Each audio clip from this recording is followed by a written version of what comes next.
Hello friends, नमस्ते, जय श्री कृष्ण। चलो आज मगभात बनावीए। तो मैं मगभात बनाववा माटे 1 कप मगने बाफी लीधा छे। अहींया मैं 2 मीडियम साइजनी डુંગળી અને 1 મોટું ટમેટું કટ કરીને લીધું છે।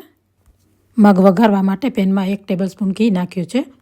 ઘી ગરમ થાય એટલે 1 ટીસ્પૂન જીરું અને 1/4 ટીસ્પૂન હિંગ નાખી અને આદુ લસણની પેસ્ટ નાખી દેવાની। 6 થી 7 લીમડાના પાન નાખવાના। કડી પત્તાના પાન હોય તો, નહીં તો સ્કીપ કરી શકો છો। પછી આ બધી વસ્તુને સોતે કરી દેવાની। ત્યારબાદ મીડિયમ સાઇઝની 2 ડુંગળી કટ કરીને મૂકી છે એ નાખી દેવાની। બધું સરખી રીતે મિક્સ કરી કવર કરી અને ડુંગળી ટ્રાન્સલ્યુશન દેખાવા લાગે ત્યાં સુધી કૂક કરવાની। ત્યારબાદ 1 લાર્જ સાઇઝનું ટમેટું કટ કરીને મૂક્યું છે એ પણ નાખી દેવાનું અને મિક્સ કરી દેવાનું। ફરી પાછું ઢાંકી અને બધું સોફ્ટ થાય ત્યાં સુધી એને કૂક કરવાનું। હવે એની અંદર મસાલા કરી લઈએ। ટેસ્ટ પ્રમાણે નિમક નાખવાનું, 1 ટીસ્પૂન હળદર, 1 ટેબલસ્પૂન ધાણા જીરુંનો પાવડર। તીખાશ માટે લીલું મરચું મેં પહેલાં જ નાખી દીધું હતું ટમાટો સાથે, એ ક્લિપ મિક્સ થઈ ગઈ છે।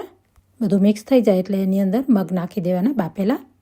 તમને રોટલી, પૂરી, પરોઠા સાથે આમને આમ ખાવો હોય શાકની રીતે તો પાણી નહીં એડ કરવાનું અને 10 મિનિટ માટે મીડિયમ ફ્લેમ ઉપર એને કૂક કરવાનું। હું અત્યારે ભાત સાથે ખાવા માટે કરું છું એટલે મેં પાણી 2 કપ બીજું એડ કર્યું છે। હવે મગને 10 થી 15 મિનિટ માટે એને ઉકાળી લેશું। મેં થોડું લાલ મરચું એડ કર્યું છે, તમને તીખાશ જેવું જોઈએ એ પ્રમાણે કરી શકો છો। થોડા લીલા ધાણા નાખી અને મગને ઉકળવા દેવાના તો ટેસ્ટ એનો સારો આવી જાય। મગમાં ટમેટું નાખ્યું છે, એનો ટેસ્ટ બેલેન્સ કરવા માટે 1 ટેબલસ્પૂન ગોળ નાખ્યો છે। ત્યારબાદ 5 મિનિટ માટે મગને ઉકાળી અને મગ આપણા રેડી છે। તમને જેવી રીતે ફાવે એવી રીતે સર્વ કરી દો।